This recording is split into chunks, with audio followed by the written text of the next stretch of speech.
Welcome to the Wan Yan Feng Shui channel, where we delve into the mystical world of ancient Chinese wisdom.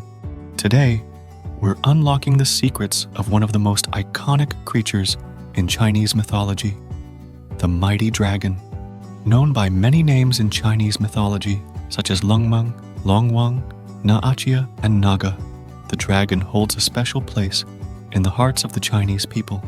But did you know that the perception of dragons changed over the centuries? Initially, dragons were benevolent water gods, bringing rain to crops and protecting villages. But with the influence of Buddhism, a new breed of terrifying winged serpents emerged, shifting the perception of dragons from positive to negative. In ancient Chinese myths, dragons were depicted as serpents with a horse's head, 2 horns, and a pearl in the center of their forehead. These majestic creatures, with no wings of their own, could magically soar through the skies, bringing life-sustaining rains to the land.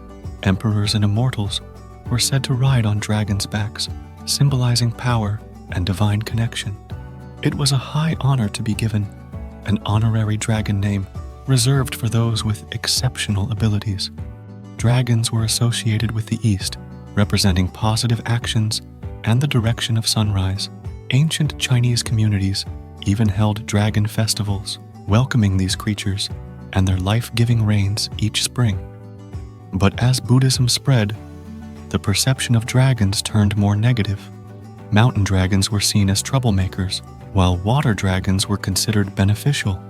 The Shuo Wen Dictionary cataloged 3 species of mythical dragons: the powerful Long, the ocean-dwelling Li, and the scaly Qiao of mountains and marshes.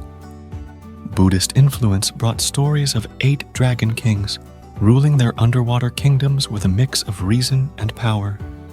One popular myth involves Ao Kuang's encounter with the great hunter Nazha, leading to a dramatic transformation and widespread worship of Ao Kuang. Dragons like Pu Lao and Qi Wen were worshipped in various forms, from carvings on gongs to symbols painted on rooftops for protection against fires. The myths of the Golden Dragon King and the White Dragon, intertwined with historical events, showcase the rich tapestry of Chinese dragon lore. Join us in exploring the fascinating world of dragons, where myth and history blend in a dance of mystery and awe. Stay tuned for more enchanting tales and ancient wisdom on the Wan Yan Feng Shui channel. Don't forget to like, subscribe, and hit that notification bell to stay connected with us on this magical journey. Until next time, may the dragon's wisdom guide you.